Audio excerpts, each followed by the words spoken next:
देखिए, हमने इन 3 शहरों का ज़िक्र किया है। अपने आप में तीनों जोग्राफियाई एतबार से अलग हैं, वहाँ की आबो हवा भी अगर आप देखें उस एतबार से भी अलग है, लेकिन तहज़ीबी एतबार से सबको एक जैसा हमने देखा।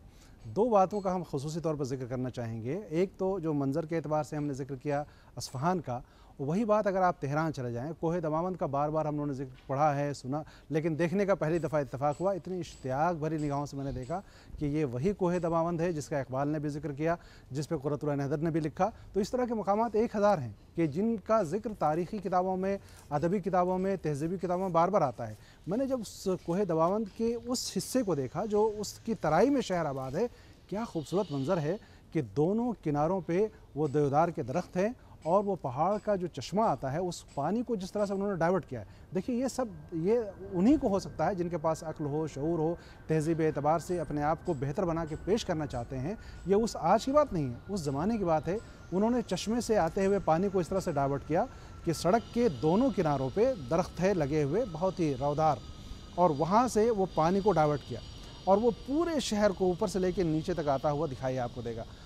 शाम के वक्त में जब सन्नाटा होता है, आप वहाँ चले जाएं तो वो हम ये कहते हैं कि जो मौसीकी की आवाज़, पानी की जो रवानी है, जिसका ज़िक्र इक़बाल ने भी अपने कलाम में किया, वो अच्छा समा बांधता है कि लगता है कि वहीं बैठे हुए रहें।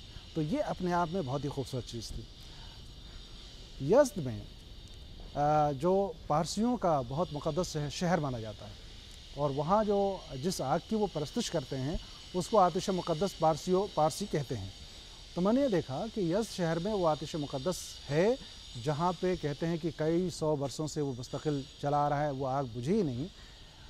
ईरान के हवाले से एक बात कही जाती है कि वहाँ मजहबी एतबार से बड़ा तशद्दुद है, बहुत शिद्दत है, लेकिन उस शहर में, यज़्द में, जो उनका बहुत ही मुक़द्दस शहर है, पारसी हज़रात आते थे, वहाँ ज़ियारत के लिए जाते थे। हमने भी जाके देखा कि देखें क्या चीज़ है।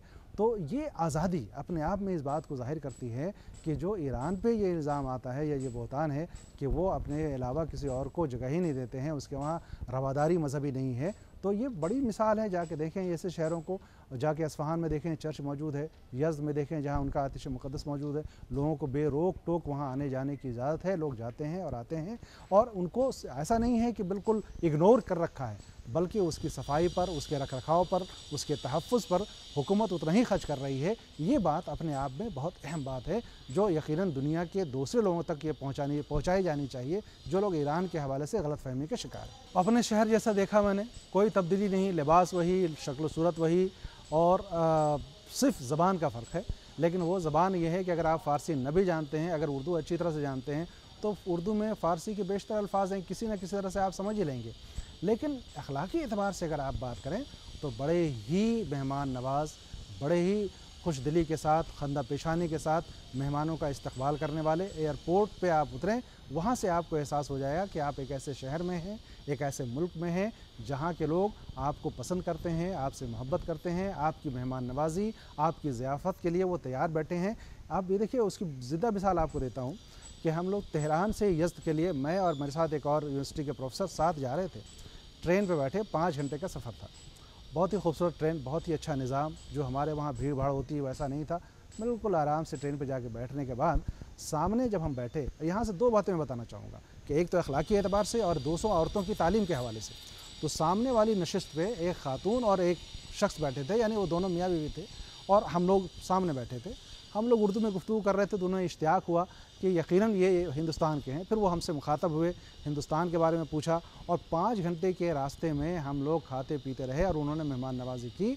और जब मैंने मालूम किया उस जो हिजाब में ख़ातून थी कि वो क्या करती हैं, तो उन्होंने बताया कि एक बहुत बड़ी कंपनी में चार्टर्ड अकाउंटेंट है। ये सुन करके मैं खुश हुआ कि देखिए, ईरान में औरतों के हवाले से ये कहा जाता है कि वहाँ तालीम नहीं और ये नहीं है। एक ख़ातून वो जो कंपनी की चार्टर्ड अकाउंटेंट है, लेकिन अपने रवायती लिबास में है। तो लिबास तो कोई क़ैद नहीं है ना, असल तो है ज़हनी तौर पर आप आज़ाद हैं या नहीं।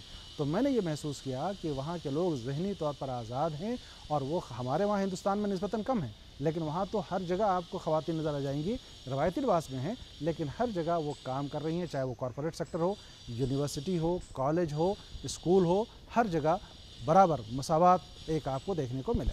दोबारा नहीं, बार बार जाना पसंद करूँगा। और मैं तो दूसरे लोगों से कहूँगा कि जिन्होंने ईरान को नहीं देखा, जिन्होंने आधी दुनिया अभी देखी, अस्फ़हान को ज़रूर देखें, ताकि 19 जहां देखने के बाद मुकम्मल हो सके ये सफ़र।